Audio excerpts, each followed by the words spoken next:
नागपूरच्या किचनमध्ये तुमचं स्वागत आहे। आज आपण बनवणार आहे मुळ्याची भाजी।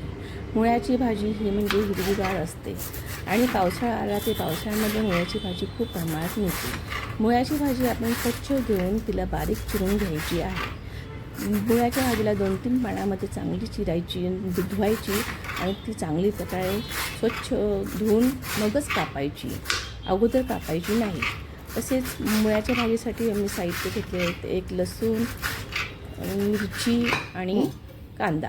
त्यासाठी तवा तापत ठेवला। मी लोखंडी तव्यामध्ये करते, कारण भाज्या ह्या लोखंडी तव्यामध्ये केल्या तरी अतिउत्तम सुंदर लागतात। 2 पळी मी तेल टाकलं। तेलामध्ये आता मी लसण टाकणार आहे। तेलामध्ये मी लसण टाकणार आहे। लसण चांगला तडतडला की त्यामध्ये आपल्याला तर मिरची टाकून घ्यायची आहे। मिरचीला पण चांगल्या प्रकारे फ्राय होऊन द्यायचं आणि मग नंतर आपल्याला कांदा टाकून घ्यायचा आहे।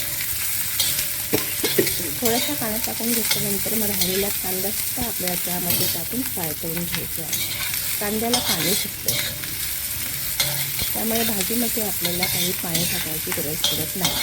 मुळ्याची भाजी खाण्यासाठी उत्तम लागते।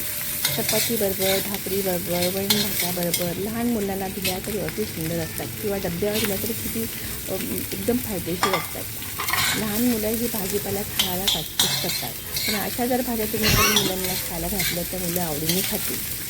नंतर कांदा चांगला आपल्याला फ्राय करून घ्यायचा आहे। कांदा चांगला फ्राय झाल्यानंतर त्यामध्ये आपल्याला मीठ टाकून घ्यायचं आहे।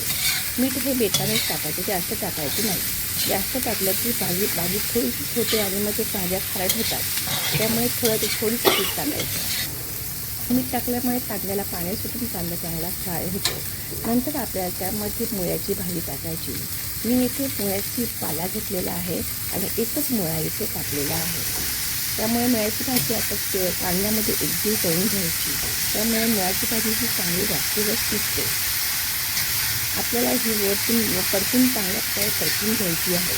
तिला जेणेकरून तिला सगळ्या बाजूने मसाला लागला पाहिजे असं आपण तिला परतून घ्यायचं। नंतर ते आपल्याला झाकण ठेवून वाफ द्यायची आहे। तुम्ही तिला मधून 2-3दा सुद्धा क्लिक करू शकता आणि स्लो गॅसवर ठेवायची। आपल्याला फास्ट गॅसवर ठेवायची नाही। फास्ट गॅसवर ठेवली तर भाजी आपली करपू शकते, त्यामुळे भाजी ही आपल्याला झाकण ठेवून स्लो गॅसवर शिजवून घ्यायची। मी 1-2दा परतून बघितली होती, तुम्हीसुद्धा परतून बघा मधून आणि अशा प्रकारे ती भाजी झाली तर आपल्याला सर्व करून घ्यायची आहे। ही सुंदर भाजी होते, ही खाण्यास इतकी सुंदर लागते, खूपच छान लागते। आपल्याला ते ही सर्व करून घ्यायची आहे।